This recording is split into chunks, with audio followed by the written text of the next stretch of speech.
Luke chapter 22, reading from verse 66.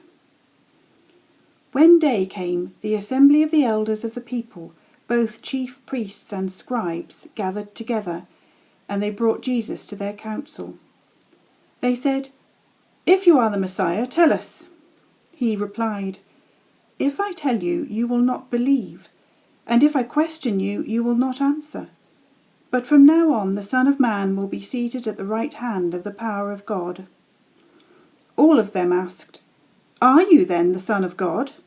He said to them, "You say that I am." Then they said, "What further testimony do we need? We have heard it ourselves from his own lips."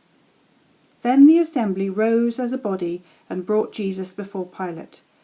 They began to accuse him, saying, "We found this man perverting our nation, forbidding us to pay taxes to the emperor, and saying that he himself is the Messiah, a king."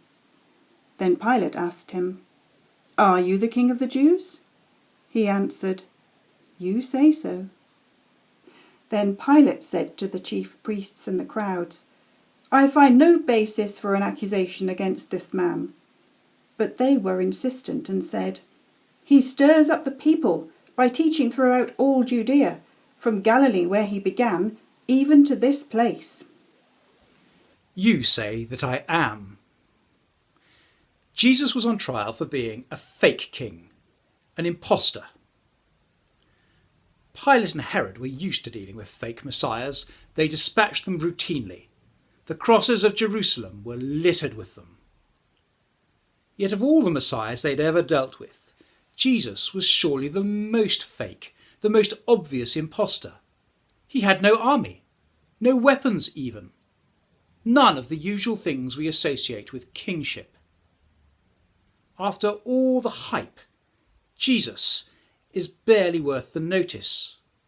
It's obvious from the way that they speak to him that they despise him. He's so easy to crush that it's child's play. Yet the love unknown, which is the only way Jesus knows, is far more powerful than all the kingdoms of this world, whether of nations or gangs or thugs or abusers, or even of the way that we ourselves like to wield power over others. Jesus is greater than it all and will outlast it all. When all the violence and hatred and abuse and destruction and death are spent, they will be gone. But Jesus' kingdom of self-giving love, of humility and of care for one another will endure eternally. And we, his followers, are invited to endure these last acts of the world of darkness and to look forward to that kingdom where the meek will inherit the earth, where the grieving will be comforted, and where all those longings for righteousness and justice will at last be satisfied. And even now, in the midst of this world of violence, Jesus' kingship is evident for those who have eyes to see it. "Are you the king of the Jews?" Pilate asked Jesus. "You say that I am." And in those few words, Jesus turns the tables on Pilate entirely, and suddenly he has Pilate on trial. "You, Pilate, can only put me to death if you do indeed recognise me as a king, if you recognise that I, a Galilean carpenter with, as we have already established, no army, is somehow a threat to your Caesar, the most powerful man on earth, with the biggest army ever assembled." And you're right. I am. I'm a threat to him and to all the power and authority that he symbolises. My kingship is a threat to all those models of kingship, and you can only put me to death if you recognise that I am a king. You say that I am. As we read this trial scene, we are ourselves put in the position of judges, invited, astonishingly, to judge Jesus, the judge of all the world. We're invited to wrestle with the same question Pilate had to deal with, The same question he put to Peter at the start of this fateful journey to Jerusalem, and the same question he asks of all of us. The answer will determine who we want to have ruling over us.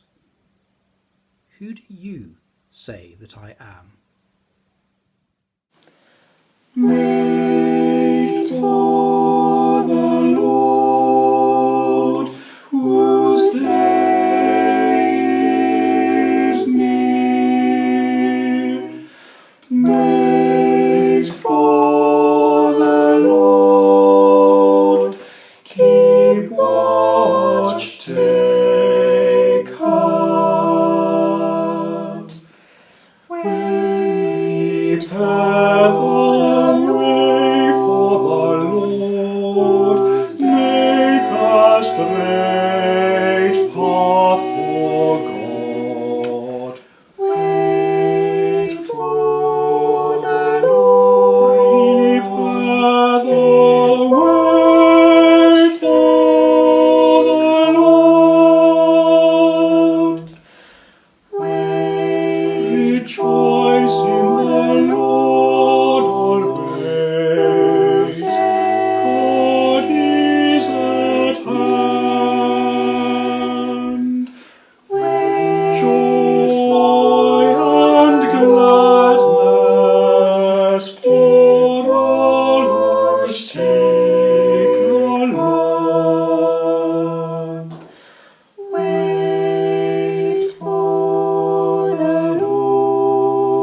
The glory of the Lord shall be